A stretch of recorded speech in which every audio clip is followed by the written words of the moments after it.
Maestros, maestras, bienvenidas, bienvenidos, muy buenas tardes.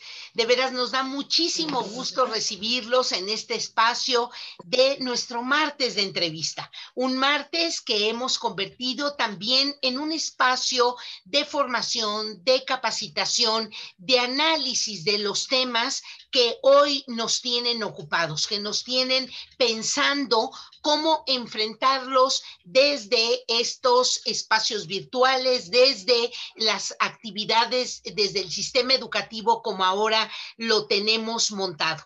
Y déjenme recordarles que estamos en los meses de la cultura de la prevención, es decir, nos hemos dado cuenta que hay procesos, habilidades, competencias que tenemos que ir formando desde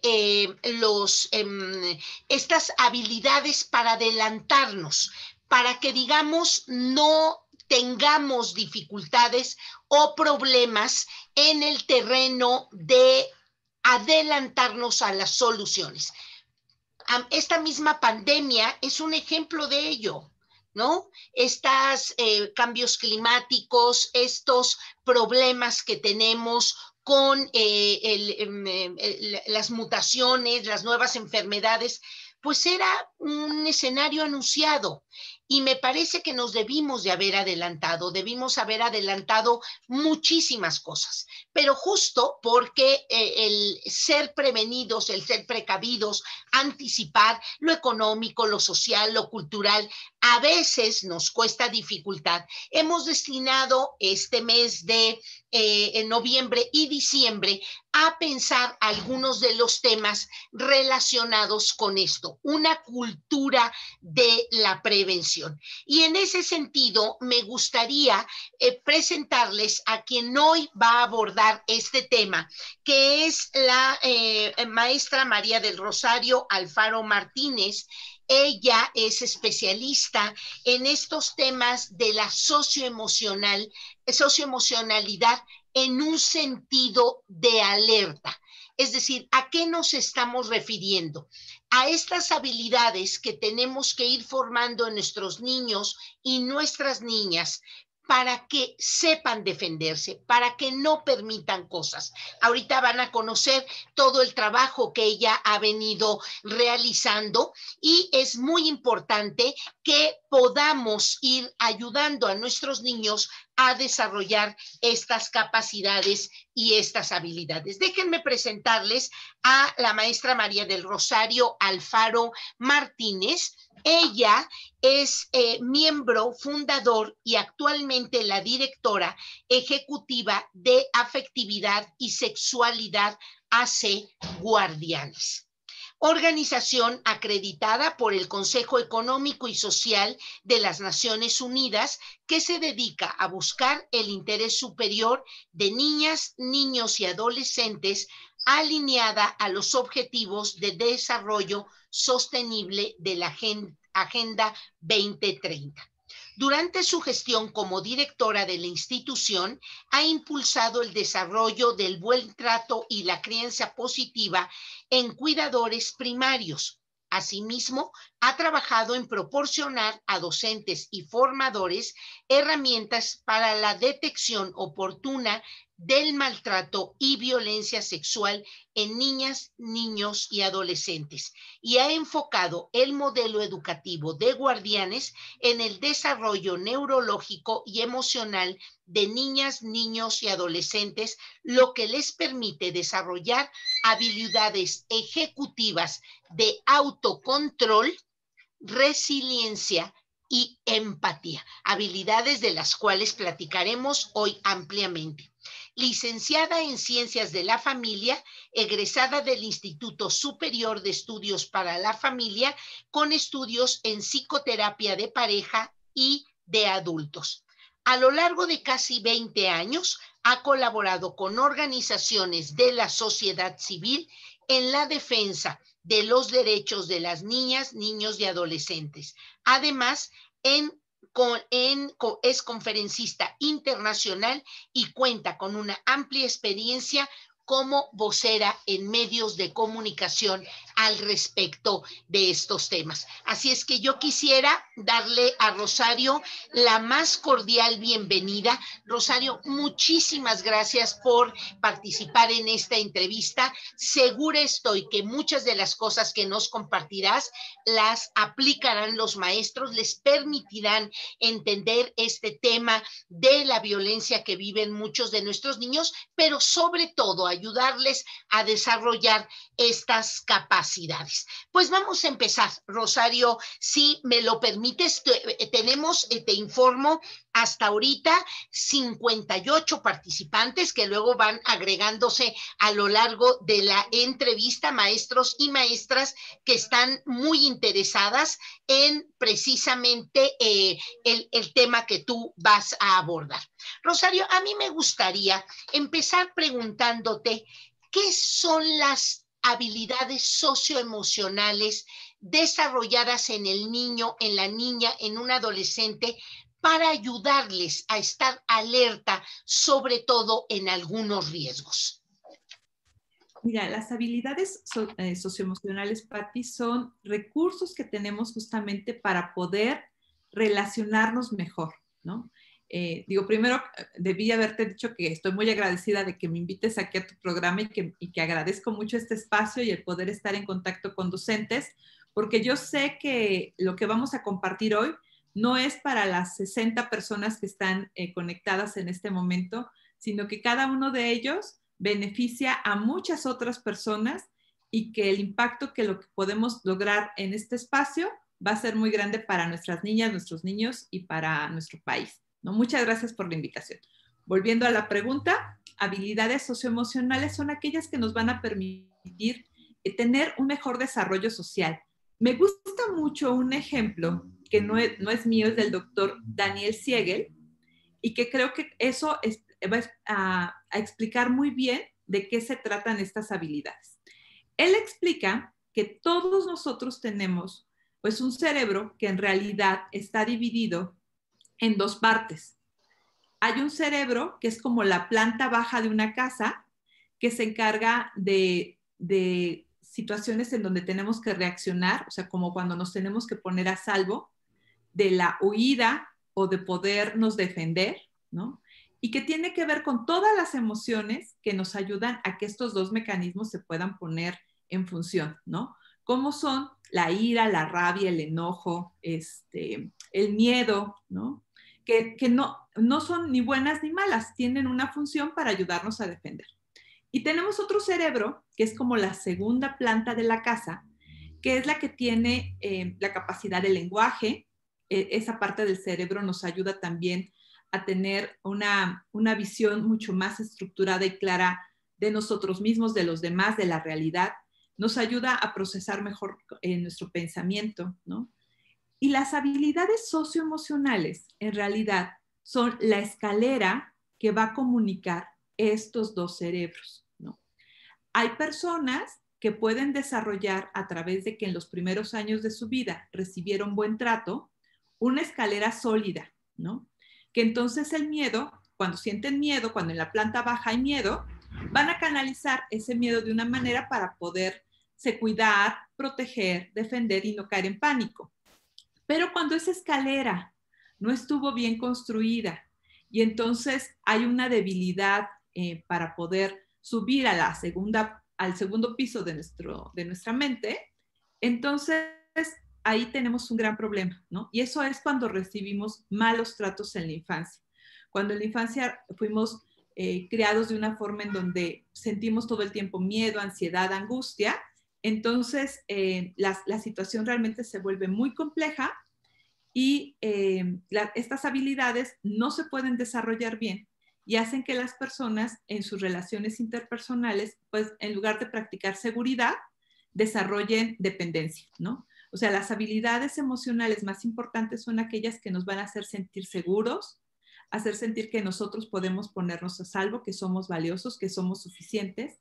Sin embargo, cuando tenemos una mala autoestima, cuando esa escalera no se construyó de una manera adecuada, pues entonces vamos a tener personalidades inseguras, que nos estamos defendiendo, tal vez agresivas, y que no funcionan pues de una manera adecuada. A ver, Rosario, déjame dividir este comentario que tú nos estás haciendo al respecto de las formas cuando nuestras emociones, que es este primer cerebro, porque además la analogía, el ejemplo me parece muy, muy interesante. Cuando en este primer cerebro experimentamos emociones y no podemos hablar de ellas, no podemos expresarlas con claridad, no podemos usarlas o ubicarlas en todo nuestro esquema integral, quiere decir que esta escalera estuvo mal construida. Quiere decir que a lo mejor si yo me enojé, me limitaron o me dijeron que los niños buenos no se enojan o que no me ayudaron a identificar por qué estaba yo enojada. Eso es un poco lo que nos estás comentando. Sí, sí, sí, ya se cuenta. El problema es que el piso de arriba es el que nos ayuda a ponerle un nombre a nuestras emociones porque es donde está el lenguaje, ¿no? Si la escalera no está bien construida, entonces nosotros ni siquiera podemos ponerle nombre a lo que sentimos, no sabemos cómo nos sentimos, estamos reaccionando solamente o huyendo de nuestras emociones todo el tiempo. Cuando sentimos seguridad, cuando sentimos confianza, entonces podemos de una manera muy, muy fácil recurrir a nuestro cerebro superior, ponerle un nombre, entender lo que sentimos, comprendernos, o sea, nuestro cerebro superior nos va a ayudar a comprender, a sentir empatía, a tener compasión, a sentirnos conectados, a sentirnos que pertenecemos y que somos parte de algo, ¿no? Cuando nosotros tenemos miedo y angustia, generalmente empezamos a sentirnos aislados, nos sentimos insuficientes, que no merecemos. Entonces, las habilidades de alerta son aquellas justamente que nos hacen ver que una persona no está desarrollando estas habilidades, ¿no? Yo podría sintetizarlas como en tres habilidades individuales y 3 habilidades sociales, ¿no? Las habilidades individuales es que podamos tener un buen autoconocimiento, es decir, que podamos tener un autoconcepto sano de nosotros mismos, que tengamos una buena autoestima y que por lo tanto podamos practicar un buen autocuidado. O sea, estas 3 individuales tienen que ver con nosotros. Y tenemos 3 que son sociales, que nos ayudan a que nuestras relaciones con los demás estén bien, ¿no? La primera, que es muy importante, es el sentido de pertenencia. Sentir que pertenecemos a algo, a alguien, ¿no? Que somos miembros de algo. Fíjense, esta es una habilidad tan importante, el sentido de pertenencia, que por ejemplo muchos chicos que entran a bandas, a maras, a grupos delictivos incluso, lo hacen con este afán de sentir que pertenecen, ¿no? Que están siendo parte de algo. Y, y también está cuando yo siento que puedo pertenecer, pues, entonces puedo tener empatía, y una que es sumamente importante es poder reconocer qué relaciones son sanas para mí y qué relaciones son nocivas, ¿no? Cuando nosotros podemos desarrollar estas habilidades psicoemocionales individuales y también las sociales, podemos desarrollar una que es una habilidad que yo diría que es como la estrella de las habilidades psicoemocionales, que es la resiliencia, ¿no? Que es la capacidad de saber que me puedo equivocar en lo individual y me puedo equivocar en lo colectivo, pero eso me va a servir de aprendizaje para poder salir adelante. No me va a derrumbar. Oigan, estoy viendo que me veo muy oscura y quiero ver por qué me veo tan oscura, porque siento que no me está dando luz. Pero bueno, espero que me puedan ver. Sí, sí te vemos, Rosario, sí te vemos. Pero además te vemos con unos edificios maravillosos atrás. Sí. Muy bien. A ver, Rosario, esto que nos vas diciendo, fíjate, nos va como ayudando a estructurar muy bien una explicación, un esquema que nos ayude a entender a veces el comportamiento de nuestros niños. ¿Considerarías, Rosario, que es suficiente que la experiencia que los niños viven con sus maestros, vamos a aceptar que muchos de ellos no vienen de un ambiente socioemocional, tanto en lo individual como en lo social correcto, adecuado, que están viviendo a lo mejor un bloqueo muy fuerte de sus propias capacidades y sus habilidades socioemocionales. ¿Crees que si los maestros trabajan, hablan con ellos, el trato es diferente, el niño puede ir integrando estas sociohabilidades?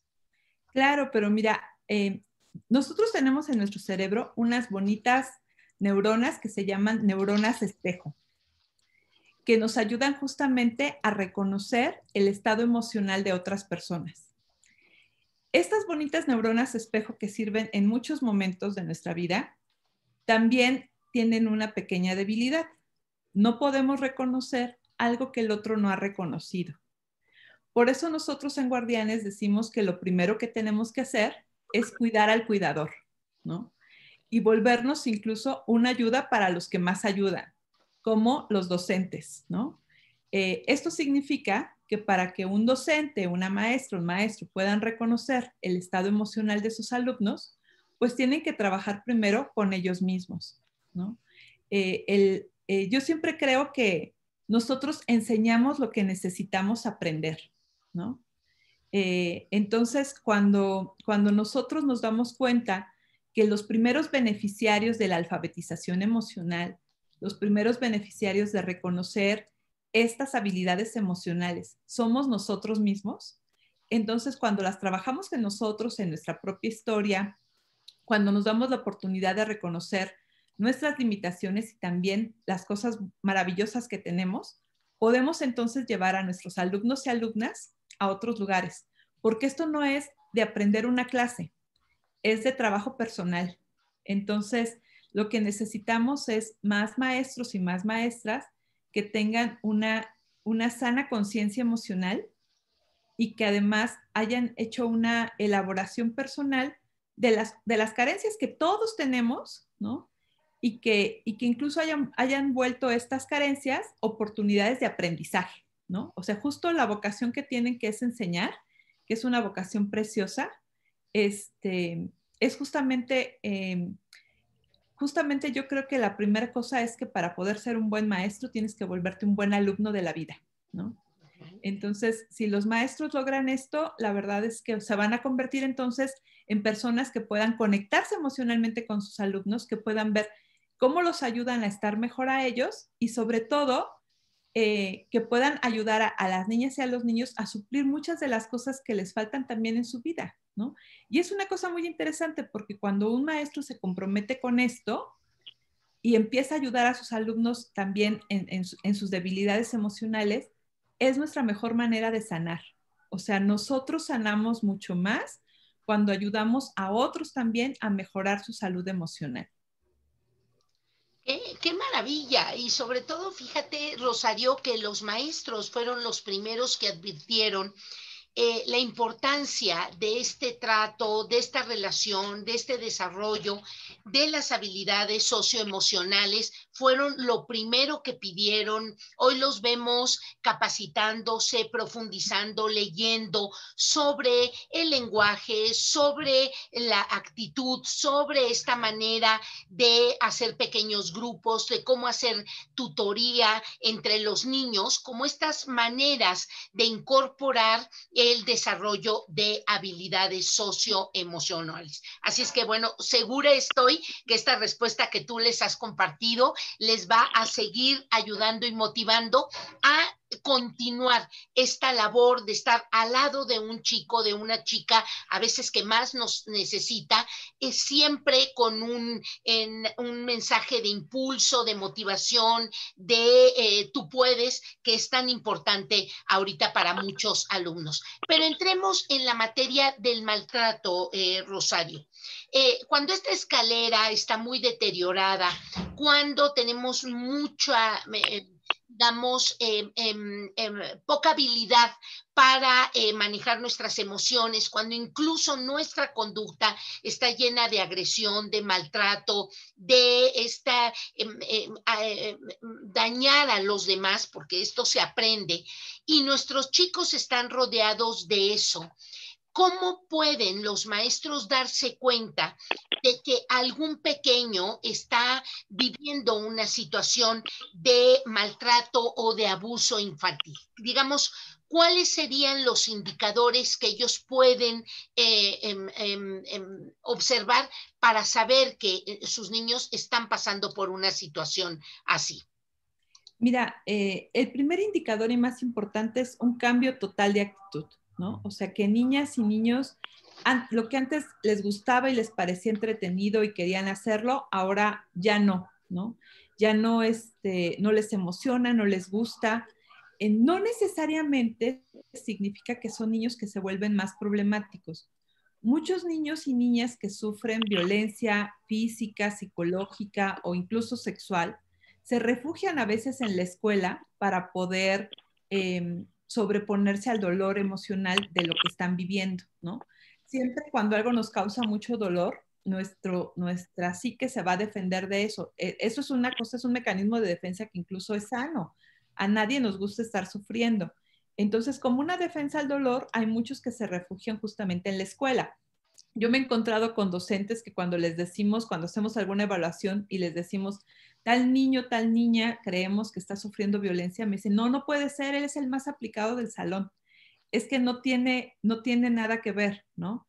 No quiere decir que el niño más latoso esté sufriendo violencia y que el niño mejor portado no. A veces justamente un mecanismo de defensa de muchos niños es estudiar más, pero generalmente sí estamos más acostumbrados a otro tipo de síntomas como los que causan algún desorden por ejemplo, en la comida, niños que comen más o que dejan de comer, en trastornos del sueño como insomnio o hipersomnio, o sea, no dormir o dormir mucho o tener terrores nocturnos, desórdenes también que cuando son abusos sexuales más graves o abusos físicos más graves, pueden desarrollar eneuresis o encopresis, que es hacerse pipí o hacerse popó cuando ya controlaban sus esfínteres.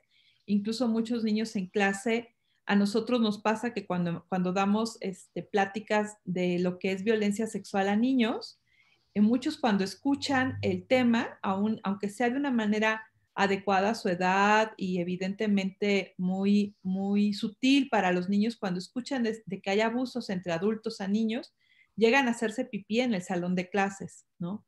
Que es una manifestación muy frecuente en personas que han sido víctimas.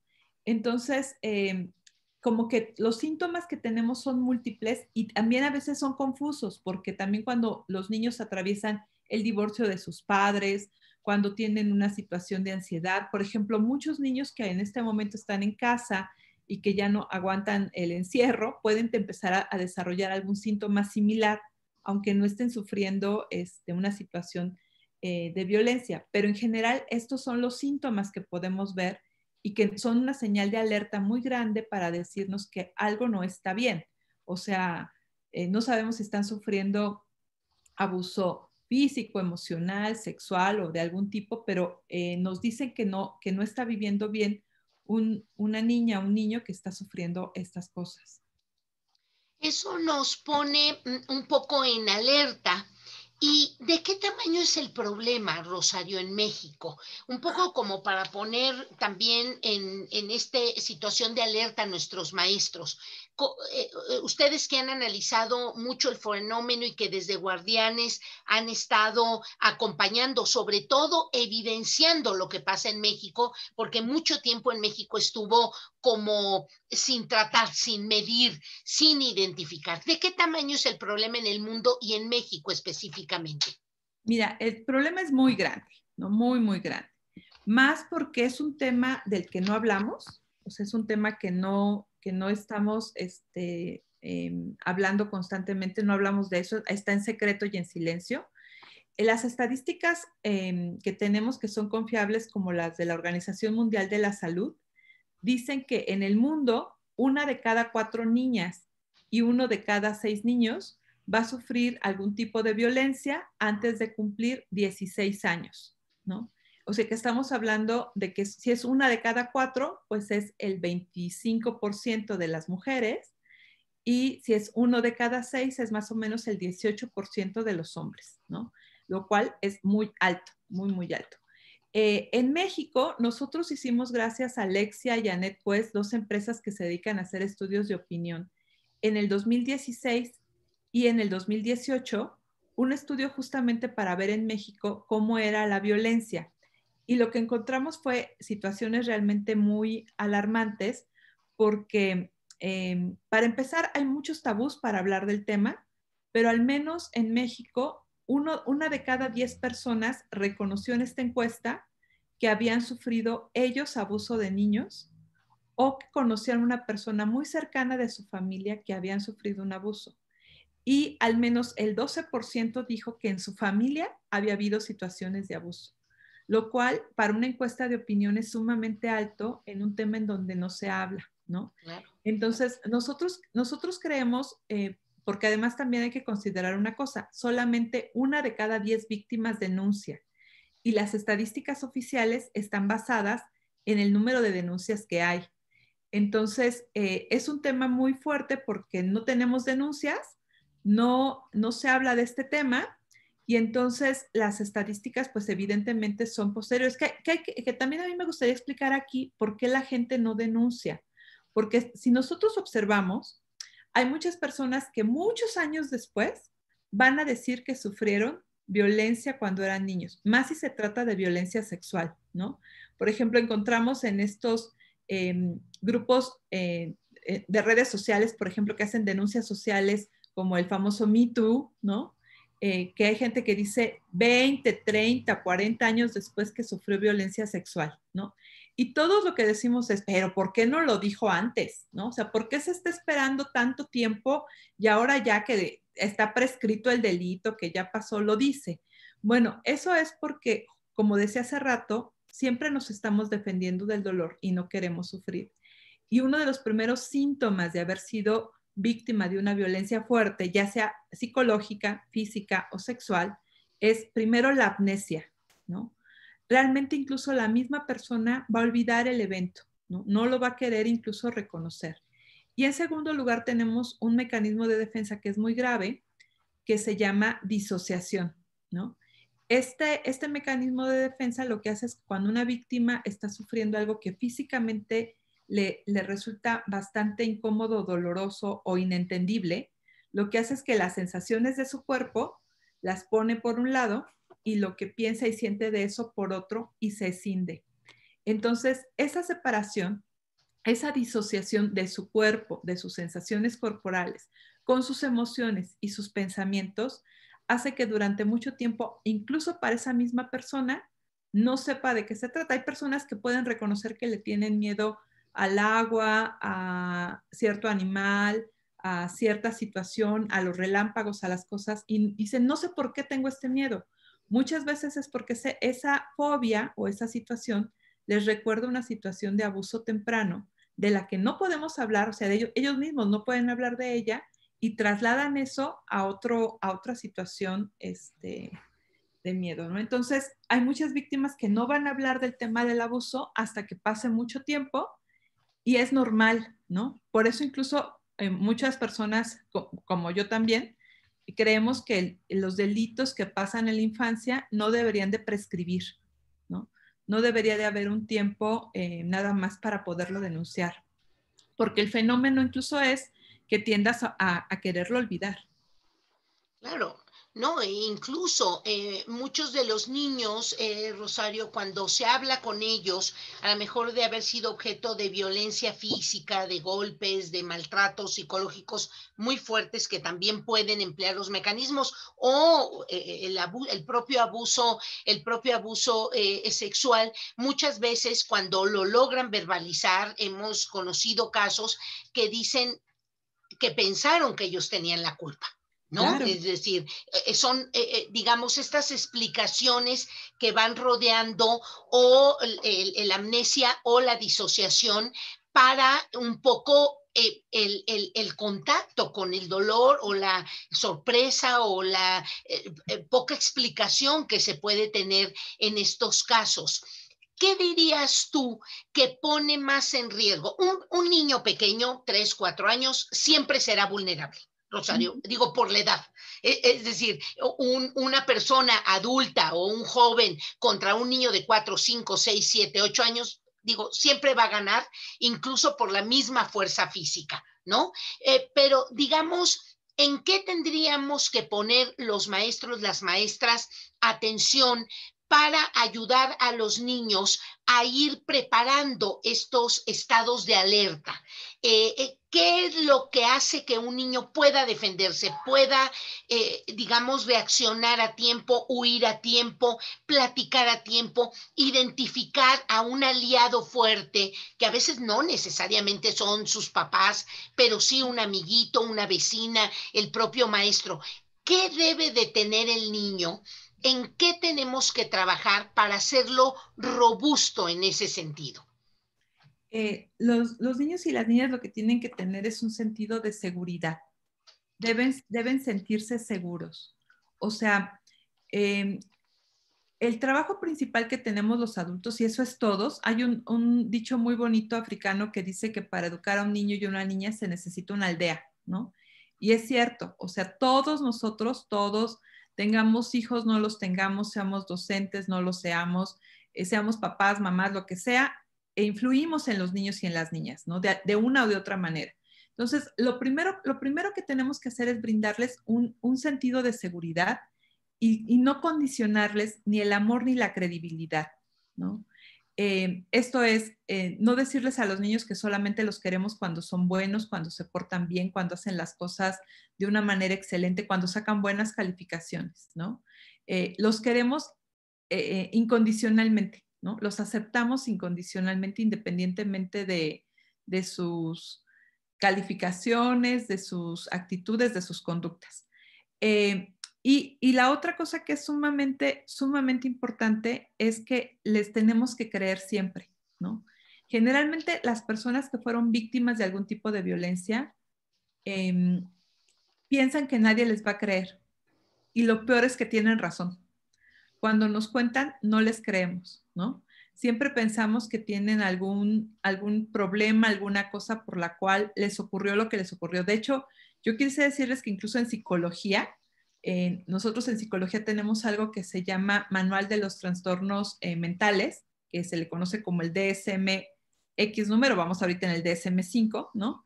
Pero para que se den una idea, hace años, y no tantos años, en el año 2000, en el 1998-99, se consideraba que alguien que había sido víctima de violencia sexual, por ejemplo, era porque tenía histeria o porque tenía algún problema de dependencia, ¿no? De hecho, luego una persona que había sido víctima la diagnosticaban así.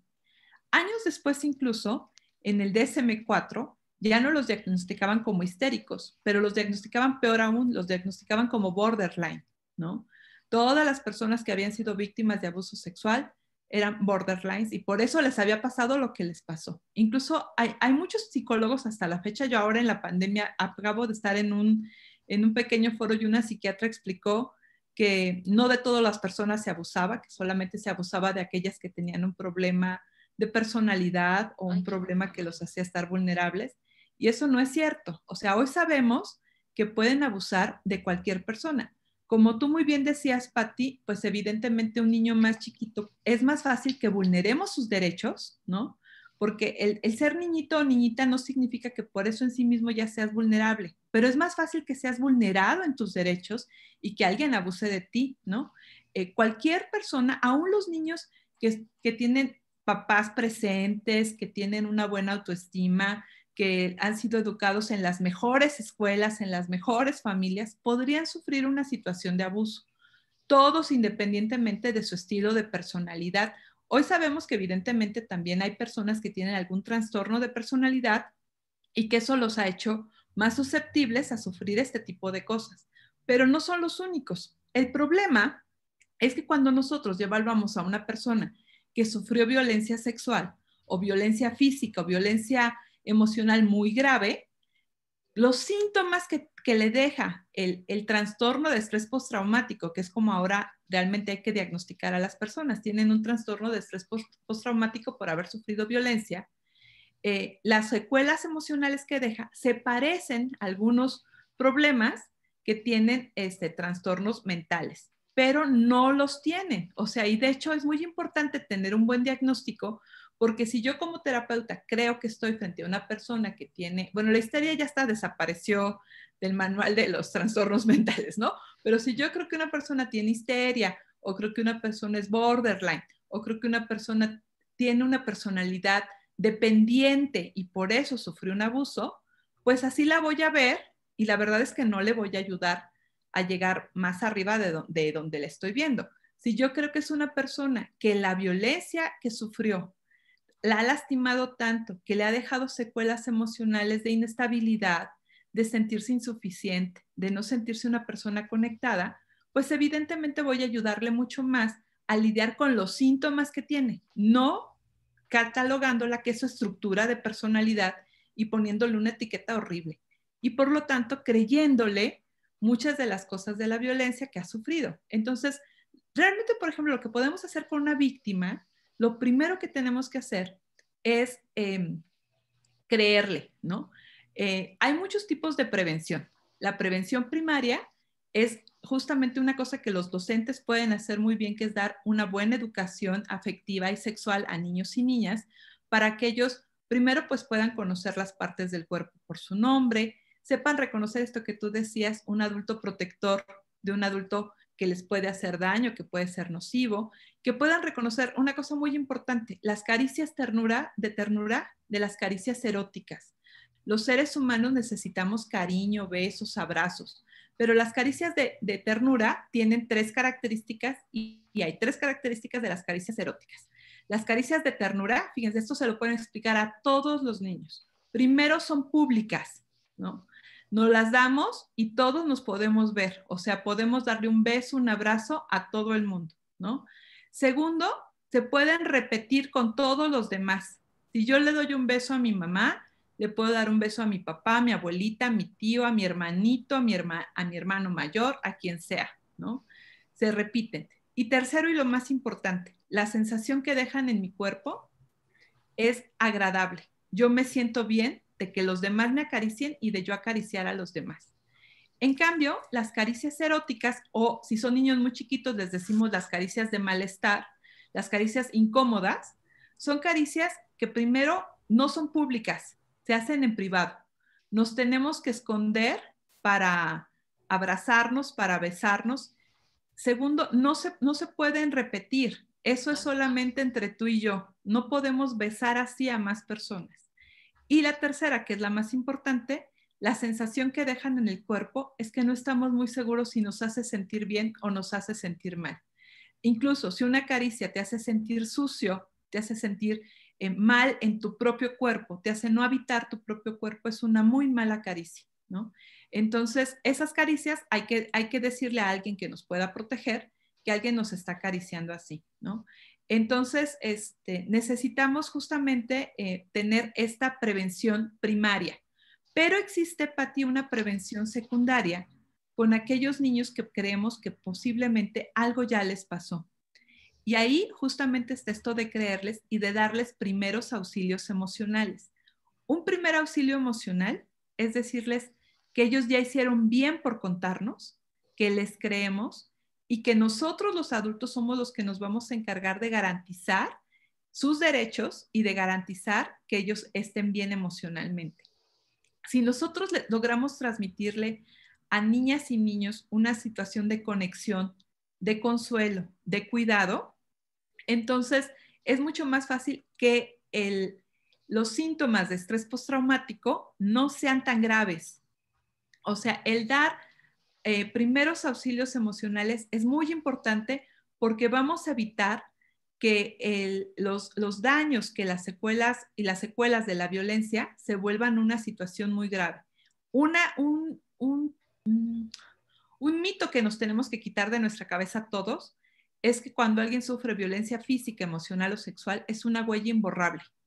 Eso no es cierto. Los seres humanos podemos restablecernos de todas estas cosas. Si hacemos una buena intervención dando primeros auxilios emocionales, y para eso no se necesita ser psicólogo ni terapeuta, un docente con una muy buena formación podría ser un excelente medio para que niñas y niños detecten la violencia que sufrieron, vuelvan a confiar y puedan entonces tomar las mejores decisiones para denunciar, las mejores decisiones para tomar un tratamiento, las mejores decisiones para ponerse a salvo y que esto no se vuelva a repetir. Rosario, la parte de la confianza, la parte de creerle al niño, es como este primer contacto que tiene el maestro con una situación que el niño por alguna razón, a lo mejor alguna mirada, a lo mejor un acercamiento de nosotros hizo que el niño confiara, que nos encontrara como una especie como de salvavidas, como de una tablita de salvación y nos cuente. Entonces tú nos dices, la primera reacción del maestro es confiar. Estas primeras palabras que tú nos comentas me parecieron maravillosas, ¿no? Este primer mensaje en lo que los maestros, las maestras, pueden hacer un plan de trabajo. Yo quisiera que nos comentaras qué pueden hacer los maestros con por lo menos 3 escenarios.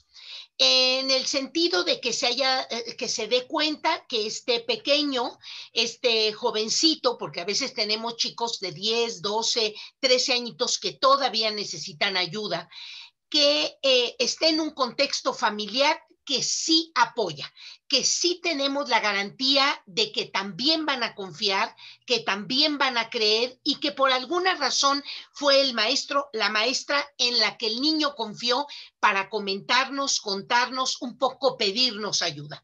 Entonces, tenemos el primer escenario de papá, de mamá, de una abuela, de alguien de la familia que también va a escuchar. ¿Cómo tendría que ser la reacción?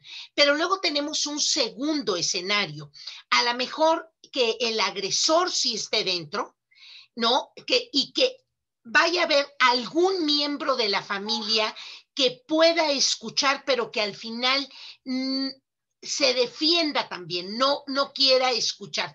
¿Cómo tenemos que actuar los maestros? Y un tercer escenario, Rosario, donde hemos encontrado, digo, en mi experiencia de maestra, yo tuve el caso donde eran los 2 padres los abusadores. Entonces, realmente te quedas sin elementos, ¿no? Como, ¿por dónde? Y encontré en este caso que yo te narro hace muchísimos años, cuando estuve frente a grupo en primaria, que era la hermana mayor la que era como la defensa. Era un escenario de veras complicado y que, bueno, tenemos escenario A, escenario B, escenario C. ¿Cómo tenemos que reaccionar? ¿Qué paso 2 tenemos que seguir los maestros como para ayudar a los niños en estos 3, digamos, situaciones? Mira, pues evidentemente el escenario 1 pues es incluso como fácil, ¿no? Porque entonces sabemos que vamos a hablar con papá y mamá y que hay personas que están ahí que pueden evidentemente ayudar a sus hijos e hijas a que salgan adelante, ¿no? Y que incluso nuestro papel va a ser como volvernos equipo de trabajo con papá y mamá para que eso se haga, ¿no? Cuando tenemos a papá y mamá que tal vez están como el caso 2 es como despistados, ¿no? O que alguno de ellos es el que tal vez está abusando, ¿no? Pero tenemos a otro que sí puede poner en práctica algo del buen trato. Siempre hay que buscar, o sea, si tenemos al menos a uno, ¿no? Que podamos, que tenga incluso un nivel de conciencia más claro, más conectado. Siempre hay que pensar que los niños y las niñas necesitan dos sistemas de protección para que sea fácil de que los recuerden. Uno es ser y otro pertenecer, ¿no? Si tenemos un espacio en donde los niños pueden ser y tener una personalidad más fuerte, está muy bien. Y si tenemos otro escenario donde pueden pertenecer y sentirse seguros y que alguien los cuida, también. Entonces, mientras tengamos este escenario en donde ellos sientan que pueden pertenecer y sentirse seguros, aunque sea una persona, la abuelita, el tío, la hermana mayor, quien sea, está muy bien. Ahora, el problema es cuando tenemos evidentemente a una familia que es muy agresora y que entonces los niños están en peligro en su familia, ¿no? O que todos los adultos que los cuidan, por ejemplo, a mí me ha tocado ver niños que sus familias se dedican al narcomenudeo y que además están metidos en una situación delictiva o que están en un asunto como de guerrilla o que incluso muchos niños, incluso ahora su referente principal es que cuando ellos dicen que cuando sean grandes van a ser narcos o van a ser sicarios, ¿no? O sea, cuando están en una situación muy nociva, la verdad es que ahí justamente es cuando necesitamos que tengamos un estado fuerte, porque como dije hace rato, los niños necesitan vivir en una comunidad sana y si sus papás no pueden cuidarlos, debería de haber otros miembros de la sociedad que pudieran hacerse responsables de ellos y de preferencia pues debería de ser el Estado, ¿no? Yo sé que desafortunadamente en nuestro país no tenemos, por ejemplo, esto de tener hogares de acogida, que en muchos países eso ocurre, ¿no? Que existen familias que aceptan tener, no por medio de la adopción, sino a través del cuidado, a niños y niñas que vienen de familias que tienen bastantes problemas sociales, culturales, emocionales, ¿no? Entonces, eso sería lo más idóneo. Lo más idóneo sería que tuviéramos una estructura en donde los niños pudieran seguir gozando de derechos como el crecer en una familia, ¿no? Derechos como poder estar bien en muchas de sus actividades y de sus cosas. Eso sería lo idóneo. Ahora, si no lo tenemos, también lo idóneo sería buscar a alguien que sea el tutor fuerte o resiliente o el referente, si no un tutor, un referente que le ayude a salir. Y incluso aquí yo creo que muchos docentes podrían ser ese referente, ¿no? En niños en donde sus familias son muy caóticas y desestructuradas, a veces la presencia de un maestro que puede lograr conectar, que puede lograr escuchar, que puede lograr transmitirle a los niños que podrían estar seguros, es un gran referente para que ellos incluso busquen en su familia, tal vez en su familia extensa, alguien que pueda ponerlos a salvo, ¿no? Casi todos los niños siempre encuentran a la abuelita, al tío, a la madrina, ¿no? Que podría protegerlos cuando además descubren quién, o sea, por ejemplo, muchos niños dicen, es que yo no tengo a nadie, una vez me acuerdo en la agencia 59, que una niñita nos decía, es que a mí la única persona que me ha cuidado y protegido fue el policía que me sacó de mi casa, ¿no? A mí se me hizo un comentario sumamente triste, ¿no? Porque que el único adulto que te haya cuidado y protegido y brindado algo de seguridad sea el policía que te sacó de tu casa es un tema muy difícil, ¿no? Pero la verdad es que necesitamos justamente evidenciar que niñas y niños necesitan que puedan ser reales sus derechos. Y entonces necesitamos por eso que tengamos estructuras también sociales y en el Estado que permitan que esos derechos se puedan llevar a cabo.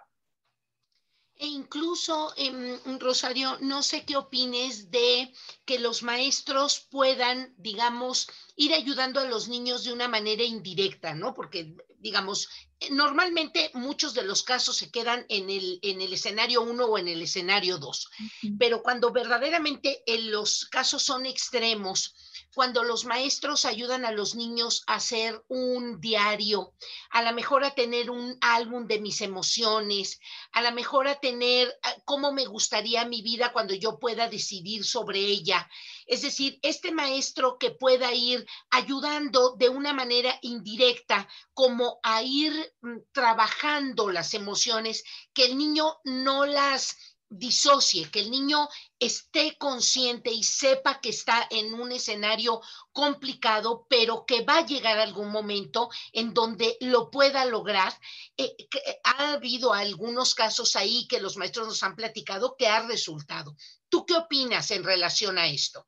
Sí, yo creo que un maestro es un enorme referente, ¿no? Y creo que cuando las y los docentes tienen esto como una vocación e incluso logran, siempre que nosotros queremos ayudar a alguien, tenemos como 4 pasitos que no son en ese orden, que son en cualquier orden, que son transmitir consuelo, validar emociones, escuchar y reflejar las emociones más sanas que tiene una persona. Cuando alguien, este es un ciclo que incluso, como el nombre que tiene es el ciclo de conexión, porque esto logra que te conectes con otra persona. Lo que nosotros necesitamos como un primer paso para restablecer la seguridad de alguien es hacerlo sentir que pertenece, que le creemos, que es una persona en la que confiamos. Entonces, cuando se hace eso, evidentemente los niños y las niñas, al sentirse que conectaron con alguien, eso es tan valioso para nuestro cerebro social que entonces muchas habilidades las empezamos a vivir mejor. Es como empezar a construir la escalera con un buen cimiento, ¿no? Entonces, cuando un docente logra esto con sus alumnos, logra esto con un niño y una niña que están en una necesidad emocional, la verdad es que no son solamente como un buen recurso de primeros auxilios emocionales. Es casi como si le diéramos resucitación, así de respiración de boca a boca y resucitación asistida, porque es como volver a la vida a un niño y a una niña, ¿no? Es hacerlo saber que es parte de la comunidad, que es un ser en el que se puede confiar y esa ayuda de verdad marca la historia de una persona. Sí, sí, sí, Rosario, a mí me parece muy, muy valioso los que nos comentas, porque sí, digamos, en México tenemos una enorme cantidad de familias, tenemos una enorme cantidad de ausencias, de proyectos que forman la afectividad en los mexicanos, tenemos también muy validada, muy normalizada, muy legitimizada formas de violencia, ¿no? Y que justo eso es lo que hace que a veces no cuidemos esa construcción de la escalera y que justo ya en la convivencia cotidiana nos demos cuenta que nosotros mismos reproducimos esto. Entonces, la escuela, los maestros son un gran nodo para cortar esto y ayudar a los niños a recuperarse. En ese sentido, Rosario, tenemos algunas preguntas que ya me gustaría irte formulando de nuestros participantes. Mira, la última que está aquí es que si les puedes repetir, por favor, esos 4 pasos. Ah, claro que sí. No es en orden, no tienen un orden, pero son transmitir consuelo. Transmitir consuelo es sumamente importante. Miren, de hecho, lo estoy explicando muy rápido, pero una manera muy importante para transmitir consuelo es primero ponerte a la misma altura del niño o de la niña. Tú como adulto, si les hablas de pie, es una figura imponente. Lo primero que hay que hacer es agacharnos e incluso si nuestros ojos pueden estar un poquito más abajo de los ojos del niño y de la niña, para que ellos nos vean como por arriba, es mucho mejor para poder transmitir consuelo. Es decir, aquí estoy. Una cosa que es muy importante es que nos callemos, que no hablemos cuando estamos transmitiendo consuelo, que escuchemos a los niños, ¿no? Y que entonces ahí validemos sus emociones. Ese es el paso 2. Validar las emociones es, es que cualquier emoción que los niños sientan, la que sea, incluso las emociones de malestar, enojo, rabia, miedo, furia, la emoción que sea, ¿no? La podamos validar, decimos, es comprensible que ante esta situación te sientas así, o sea, es comprensible que me digas que odias a tus papás, que no quieres vivir, que estás triste, o sea, no le podemos decir, no puedes odiar a tus papás porque son tus papás, no puedes sentirte que tu vida no vale la pena porque tú eres un niño muy valioso. Hay que validar las emociones por extrañas que nos parezcan, ¿no? Yo también sentiría mucho miedo de ir a mi casa si estuviera en esa situación. A mí tampoco me gustaría que me trataran así, o sea, validar lo que te dicen. Y entonces ahí, después de la validación, es muy importante escuchar el relato que los niños tienen, pero además esta no es una escucha nada más con nuestros oídos, es como una escucha activa con los 5 sentidos. Es poner de verdad mis ojos, mi olfato, todas las circunstancias que yo tengo a mi alrededor, todos mis sentidos, en poderle poner atención al niño. Y la cuarta es reflejar. Ya que lo hemos escuchado en el relato, es es hacerle un comentario para ver si entendimos lo que realmente nos quisieron contar. Entonces decir, estoy entendiendo que lo que tú me estás compartiendo es esto, esto y esto, que tu papá hace esto contigo, que tu mamá hace esto contigo. Y además creer, o sea, y es muy importante en el reflejar que se note que estamos creyendo lo que nos están contando. Y de hecho, este ciclo que se llama el ciclo de conexión se tiene que volver a repetir, ¿no? Otra vez, si empezamos con transmitir consuelo, otra vez hay que transmitir consuelo, otra vez validar, otra vez escuchar y otra vez reflejar. Si hacemos este círculo de conexión, lo primero que se empieza a activar en nosotros, fíjense, es esto que les decía, todos los seres humanos necesitamos ser y pertenecer. Cuando alguien nos da el permiso de ser, entonces nos sentimos parte de algo, parte de la familia, parte de la comunidad, parte de la escuela. Y estas dos cosas de verdad nos salvan de tener experiencias traumáticas que nos revictimicen y que nos hagan sentir cada vez más insuficientes, que nos merecemos el daño que nos está ocurriendo, de sentirnos culpables, como Patti muy bien nos decía hace rato de lo que nos pasó. Entonces, conectar es sumamente importante. En este sentido, Rosario, fíjate que venía una pregunta que ya alguien la está haciendo aquí. La maestra Areli Fuentes nos dice, perdón, había una antes que quisiera formular, en donde me dice que la maestra Luisa, perdón, dice que no comprende todavía mucho esta cuestión del mito de que no se supera la violencia de cualquier tipo.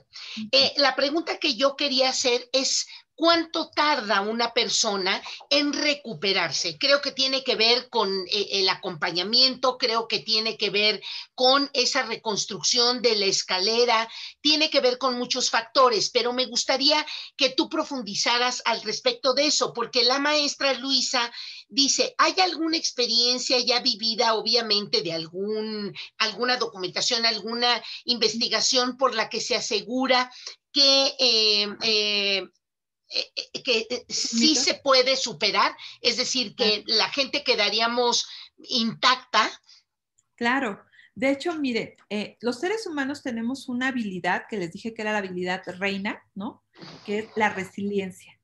La resiliencia quiere decir que incluso le vamos a dar como un giro a la situación y en lugar de que eso se convierta en algo que nos marque negativamente toda nuestra vida, no la experiencia del abuso, no la experiencia de la violencia, pero sí la experiencia y el proceso de recuperación se puede convertir en la experiencia más transformadora de nuestra vida. Y resiliencia no es otra cosa que convertir la adversidad en oportunidad, ¿no? ¿Cuándo se recupera uno? Depende mucho de cuándo lo hables. Por ejemplo, si tenemos un niñito o una niñita de 5 años que está sufriendo algún tipo de violencia y lo habla a los 5, la verdad es que eso tiene muy buen pronóstico. Aunque haya sufrido la peor cosa, de verdad, la peor cosa, casi violación múltiple, tiene muchas probabilidades de mejora porque, como ustedes saben, el cerebro es sumamente plástico los primeros 6 años de vida. Todo lo que ocurre en los 6 primeros años tiene este factor de gravedad, o sea, todo lo que nos ocurre a los 6 años grave, va a dejar secuelas graves en nuestra personalidad, ¿no? Pero al mismo tiempo, si ocurre esa misma situación grave, la misma, pero recibes tú atención, acompañamiento, terapia, te vas a recuperar muy rápido, ¿no? Yo, por ejemplo, en una ocasión platicando con una mamá del Kinder Matatena, de uno de los niñitos que sufrió una violación, ¿no? Me platicaba que el niño sufrió un abuso a los 2 años de edad, ¿no? Y su hijito ya tenía 6 años, él lo cuenta cuando tiene 4, o sea, de los 2 a los 6 años estuvo viviendo una situación de abuso en el kinder. A los 4 cuenta esta experiencia, evidentemente lo llevan a terapia. El niño incluso está en un lugar que voy a ventanear con nombre y apellido porque creo que es un lugar que da muy bien terapia, que es nuestro Instituto Nacional de Pediatría, tiene un centro de atención a víctimas que la verdad es bastante bueno. Yo he recibido a varios niños que han tomado terapia ahí y han tenido muy buen resultado. Y a los 6 años, después de una terapia evidentemente que fue dolorosa, desgastante para la familia, muy complicada, ¿no? Evidentemente con todos los síntomas de violencia que te había sufrido el niño, cuando ya tenía 6 años y él ya estaba mucho mejor, un día le dijo, mamá, yo ya perdoné a Rafa, a su agresor, ¿no? Y la verdad es que siento que ya no necesito estar hablando tanto de él, porque yo ya siento que pues él hizo una cosa mala, el que tiene problemas es él, ya está en la cárcel, ya no está en mis manos, o sea, en mis manos no está ya hacer nada, y yo siento que ya lo perdoné, ¿no? Y la mamá decía, yo no lo puedo perdonar, ¿no? O sea, yo sigo aquí necesitando terapia y necesitando muchas cosas, yo no lo puedo perdonar, pero sí veo que mi hijo ya está perfecto, ya es un niño que juega, que convive, que hace amigos, que va a la escuela, que está bien, ¿no? Veo que está bien. Eso es porque el cerebro en esta etapa de la vida se rehabilita más. Pero ahora, si ese mismo niño de 5 años no cuenta que sufrió abuso hasta la adolescencia, en la adolescencia es un momento en donde justamente como hacemos algo que se llama la poda neuronal, recordamos muchos eventos traumáticos de nuestra infancia. Si lo cuenta en la adolescencia, todavía tiene buen pronóstico, pero no se va a rehabilitar un niño de violencia tan rápidamente. Va a tardar 1, 2 o 3 años en lograrlo, ¿no? Pero todavía lo está contando en una época en que el cerebro es plástico. Nuestro problema es cuando lo contamos 20 o 30 años después, porque no es solamente la experiencia del abuso o de la violencia que se sufrió, sino todas las secuelas negativas que dejó durante todos esos años, lo que van a hacer que además el tratamiento sea muy largo, ¿no? Pero sí se puede una persona rehabilitar, o sea, lo que yo les quiero decir es que no hay algo en el ser humano, de verdad nada, ni siquiera un campo de concentración, el sufrir una guerra, el tener situaciones muy graves sociales que nos marquen, como que nos dejen marcados para siempre, ¿no? El cerebro de nosotros siempre es plástico, más lentito, ¿no? Yo tengo 46 años, entonces tal vez a mi edad, si yo empiezo un tratamiento, pues me voy a tardar 10 o 20 años en sanar alguna cosa, pero hay esperanza, me explico, o sea, hay mucha esperanza de poder estar bien. A mí luego hay personas de la tercera edad que me dicen, no, pero ya en mi caso, ¿ya para qué? ¿No? Y yo digo, bueno, pues para que la vida tenga sentido, ¿no? Y hay muchas personas de la tercera edad que toman terapia, que se atreven a hablar, que la verdad hay un gran cambio y siempre el poder contarnos a nosotros, reescribir nuestra historia y reescribirla desde un espacio más amoroso, más comprensivo, siempre va a dar muy buenos resultados para nuestro ser individual y para nuestras relaciones interpersonales. Sí, y lo que entendemos, Rosario, es que no es que lo vayamos a olvidar, ¿sí?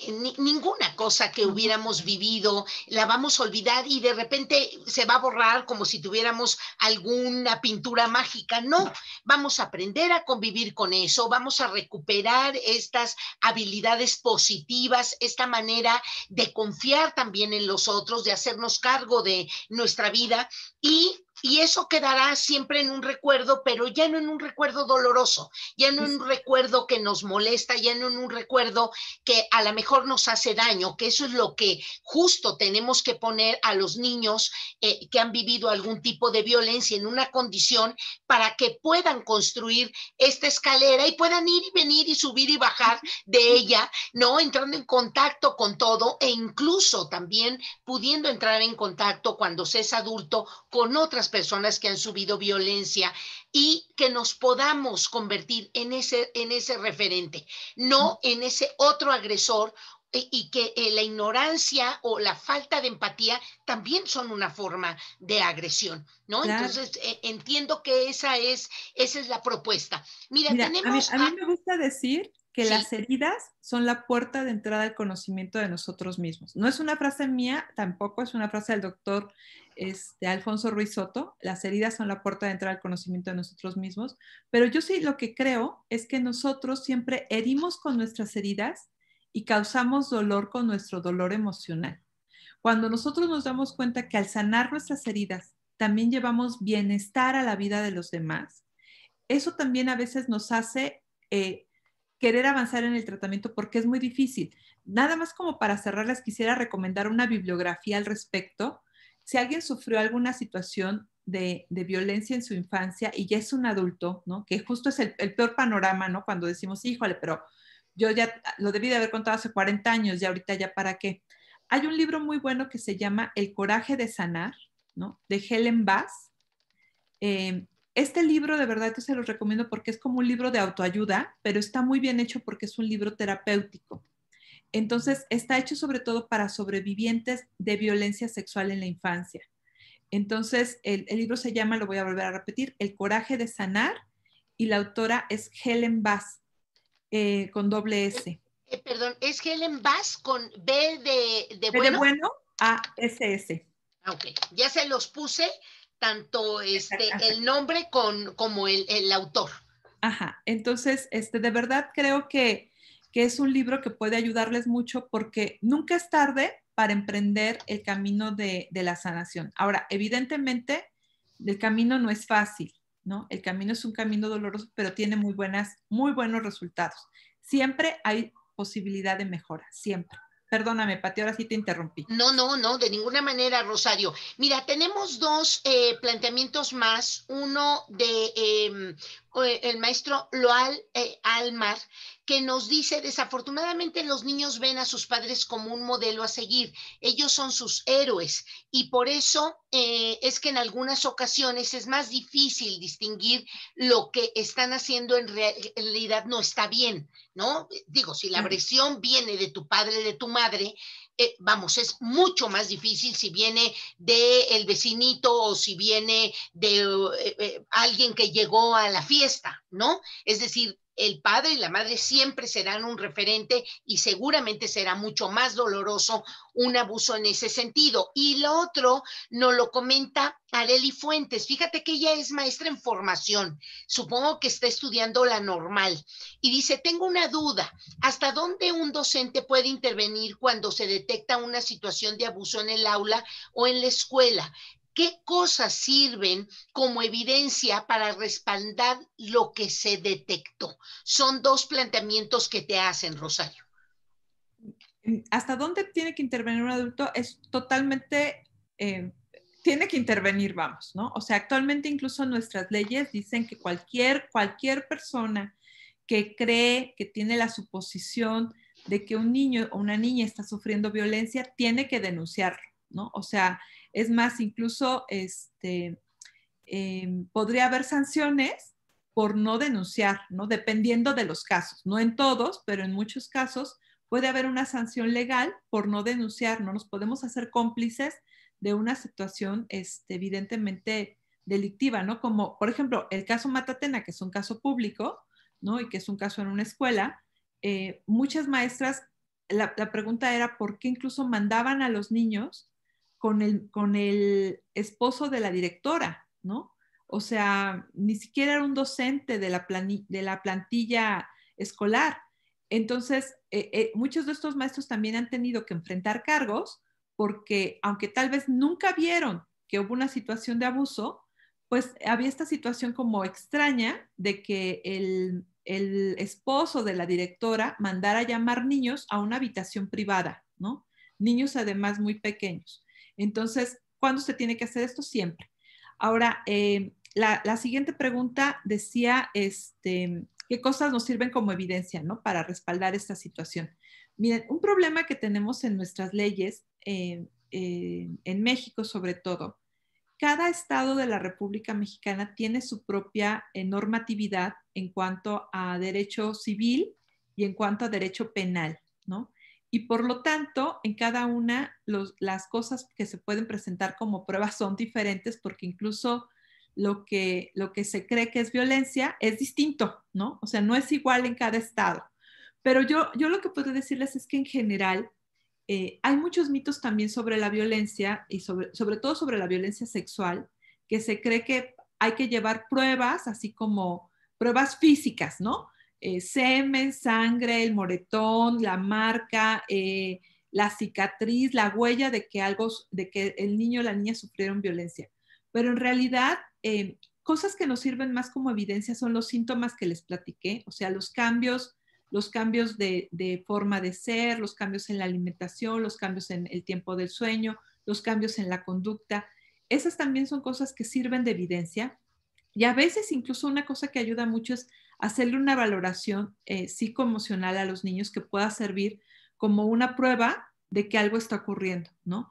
También en la medida en que nosotros como adultos presentemos otras pruebas que no sean, que muchas veces la violencia incluso sexual no es una violación. Violencia sexual es acariciar o tocar a un niño, e incluso hay violencia sexual sin contacto físico, cómo tomarle fotografías, cómo exhibirnos desnudos frente a él, cómo hacer que los niños participen viendo nada más pornografía o siendo testigos de ciertos eventos sexuales. Eso también es violentarlos. Entonces, tenemos que empezar a presentar otras cosas como evidencia, porque las evidencias clásicas, la verdad es que no dicen mucho, ¿no? O sea, yo les diría que del 100% de los casos de violencia sexual, fíjense que es como la más fuerte de estas violencias que estamos compartiendo, eh, no tienen estas pruebas, ¿no? O sea, estas pruebas las tendrán muy poquitos casos, y tenemos que empezar a ver que el fenómeno es otra cosa. Por ejemplo, niños que sufren violencia psicológica, ¿no? ¿Qué huella tenemos? No tenemos una huella física, ¿no? Pero evidentemente sí podemos mostrar que los niños han tenido un cambio de conducta, que su autoestima está por los suelos, que tienen trastornos depresivos, que tienen trastornos ansiosos, que tienen el síntoma de estrés postraumático. Estas cosas nos pueden servir como una evidencia, ¿no? Y en la medida en que más hablemos de ellas, la verdad es que también hasta nuestros códigos civiles y penales podrían cambiar. Claro, y este sentido, sí, los maestros están inquietos, Rosario, en cuanto que a veces, pues ellos se dan cuenta y a veces lo platican con quien creen que es más sensible y a veces acaban hasta como denunciados también y a veces incluso deslegitimados o agredidos incluso porque pues la familia se entera. Y entonces empezar con ese espacio de confianza, de fortalecer, de consolar a los niños, creo que puede ser un primer momento y luego ir viendo cómo de manera colegiada las escuelas deben de estar preparadas en todo esto, deben de tener proyectos y programas muy específicos y ser escuelas en todo el colectivo con sus directores que precisamente emitan los mensajes en general a las familias, porque hay un profesor que nos dice, bueno, ¿y qué hacemos con papás que estamos seguros que golpean, que agreden a los niños, que los maltratan físicamente? Cuando toda la escuela está preparada, cuando todos los maestros emiten estos mensajes de cordialidad, de resiliencia, de empatía, los padres de familia pues se van quedando como mucho más evidentes. Rosario, un último comentario a los maestros en relación a esto y sobre todo, Rosario, que nos comentes cómo ubican a guardianes, cómo les piden ayuda, cómo ven sus procesos de capacitación, cómo pueden solicitar alguna sugerencia de alguna institución donde puedan canalizar a los niños, por favor. Mira, yo lo que quisiera decirles son como dos comentarios para cerrar. Uno es que recuerden que la palabra disciplina viene del latín disciplinare, que significa hacer discípulos, ¿no? Entonces, la mejor manera de disciplinar a alguien es volviéndolo nuestro discípulo y eso significa que lo vamos a hacer llegar a donde nosotros estamos, ¿no? Entonces, ustedes pueden ser un gran referente si realmente logran disciplinar a sus alumnos. Disciplinar no es pegar, no es corregir, es hacer discípulos, ¿no? Y dos, necesitamos trabajar en protocolos.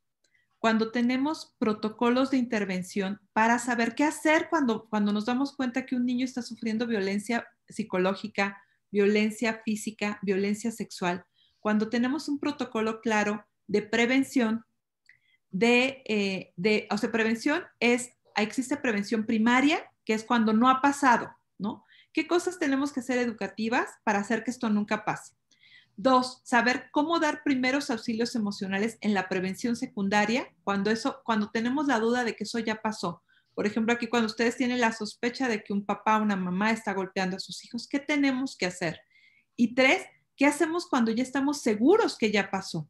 Porque también una cosa que hay que evitar en las escuelas es que se vuelva a revictimizar a los niños, ¿no? A veces cuando estas cosas, por ejemplo, se saben de que un niño sufrió violencia física, que un niño sufrió violencia sexual, sus otros compañeritos también a veces tienden a hacerle bullying, ¿no? A hacer situaciones de preguntas inconvenientes a las víctimas. Entonces, cuando tenemos protocolos que hemos construido todos, porque la verdad es que miren, muchas veces a nosotros en Guardianes nos dicen, háganos nuestros protocolos, ¿no? Y nosotros lo que decimos es, no, los capacitamos para que ustedes los hagan, porque la verdad es que lo mejor es que salgan de la comunidad. Los que conocen mejor cómo está su comunidad educativa son ustedes. Entonces, ahí voy a hacer mi comercial de Guardianes, ¿no? ¿Qué podemos hacer en Guardianes colaborando con ustedes? Pues miren, nosotros estamos en nuestra página web que es www.guardianes.org.mx.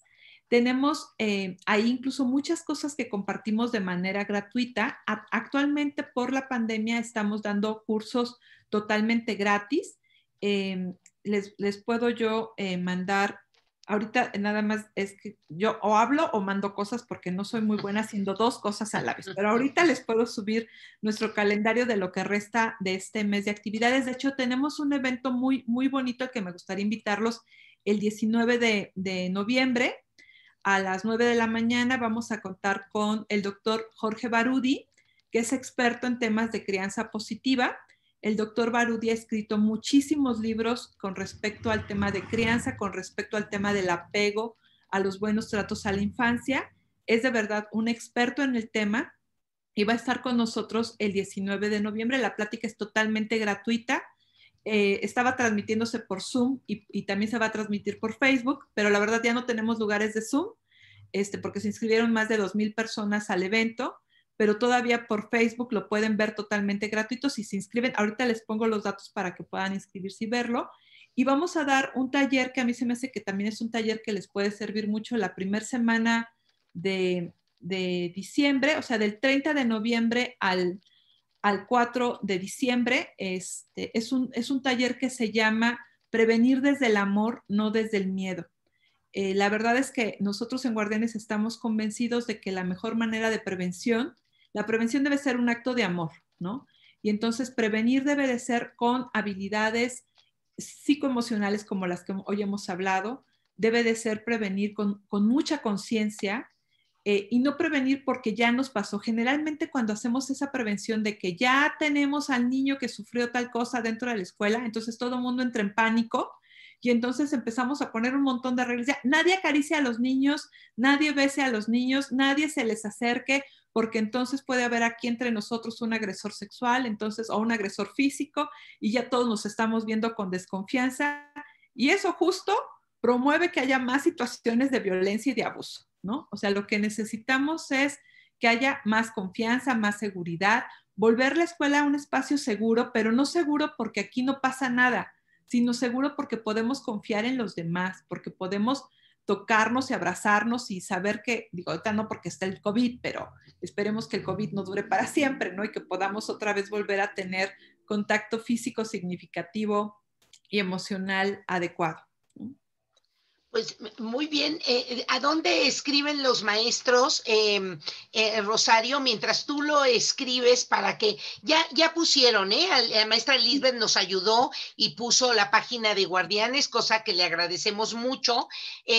Sería muy interesante que nos dijeras cómo pueden inscribirse a la plática del doctor y luego cómo contactar para el taller que van a tener sobre educar desde el amor y no desde el miedo, desde la violencia. Y mientras tú no los comentas, yo voy a sugerir a los maestros, fíjense que a mí hay una cuestión que me preocupa hace muchos años, que es esta violencia entre los géneros, ¿no? Esta violencia que a veces se vuelve chistes muy normalizados, que se vuelve incluso formas de relación familiar ya muy normales y que no me parece que son normales, que me parece que tenemos que educar a niñas y a niños en otro sentido. Y ustedes han advertido que en México se ha, digamos, evidenciado más un poco esta actitud femenina hacia la defensa de los derechos. Y me he metido, por una razón que primero ni siquiera fue intencional, a revisar a las clásicas feministas y me he encontrado con una verdadera sorpresa, porque las feministas, las inglesas, esas mujeres que empezaron a pensar los roles y que de repente así se sentaron y dijeron, pues, ¿por qué tiene que ser así? Que fue la primera pregunta que se hicieron, generaron literatura muy interesante. La literatura inglesa, la clásica de mujeres feministas, es muy interesante. Yo quiero recomendarles un libro que a mí me cambió la visión de veras esta relación entre hombres y mujeres. El libro se llama Jane Eyre. Es de Charlotte Bronte. Yo empecé recordando a la hermana Bronte, si ustedes se acuerdan de Cumbres Borrascosas, es un libro que leímos en la secundaria. Yo lo tenía medio perdido y ahora con la pandemia dije, voy a recuperar libros o que no acabé o que no entendí, los clásicos. Y volví a leer Cumbres Borrascosas de una de las hermanas Bronte. Ellas fueron tres, sus papás las escolarizaron hasta la universidad, cosa inusual en Inglaterra en aquel tiempo. Pero la hermana que más escribió fue Charlotte. Jane Eyre es la vida de una pequeñita que sufrió violencia física y psicológica, nunca sexual, ¿no?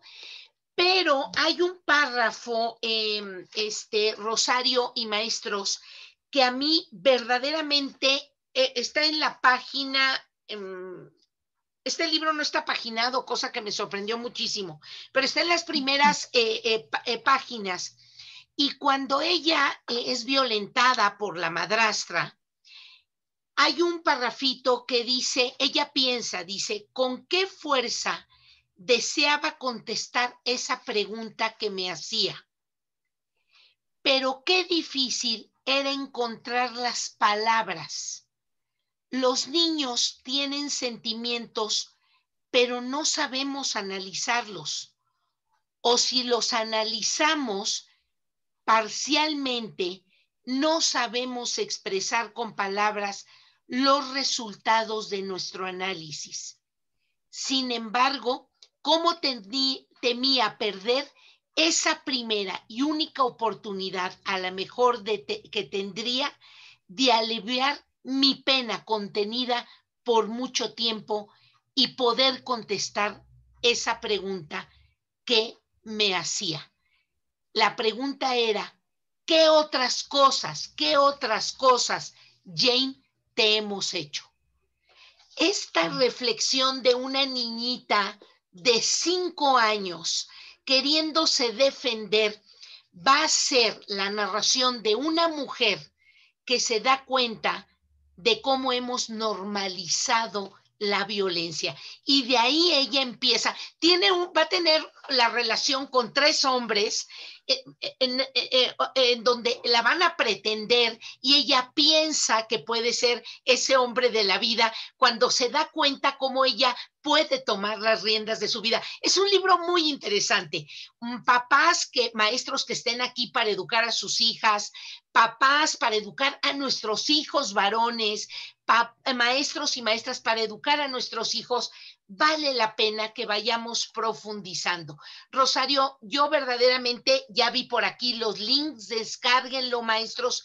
Quiero agradecerte muchísimo, de veras, esta generosidad, esta profundo conocimiento que tienes del tema y que nos invitas a que todos los días los maestros también vayámonos metiendo en ese asunto.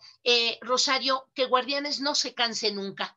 Por favor, comunícale al patronato que tienen muchísimo trabajo que hacer en este país. Gracias por todos tus consejos, gracias por todos tus comentarios, gracias por todo tu conocimiento, Rosario.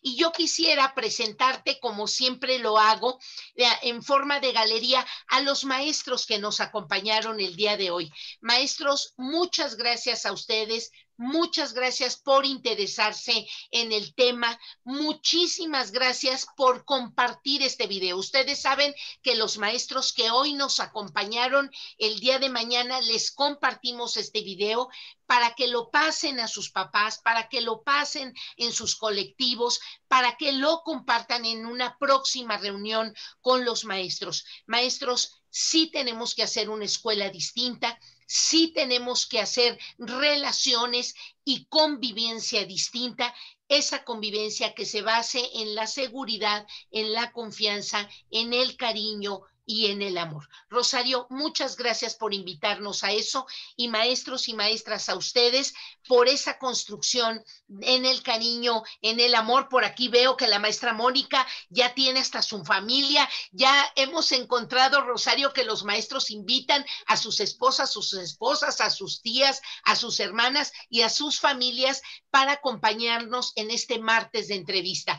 Que estas cosas que vamos aprendiendo con nuestros especialistas pasen a ser esta manera cotidiana de la nueva relación entre las escuelas, entre las familias. Rosario, nuevamente, muchísimas gracias, y a todos ustedes también un abrazo fuerte, maestros. Nos vemos el próximo martes, y no dejen de consultar a Guardianes. Tienen muchas cosas que ofrecerles. Muchas gracias. Gracias a todos. Muchas gracias. Buenas noches a todos. Gracias por su atención. Al contrario, Rosario, gracias a ti. Muy amable.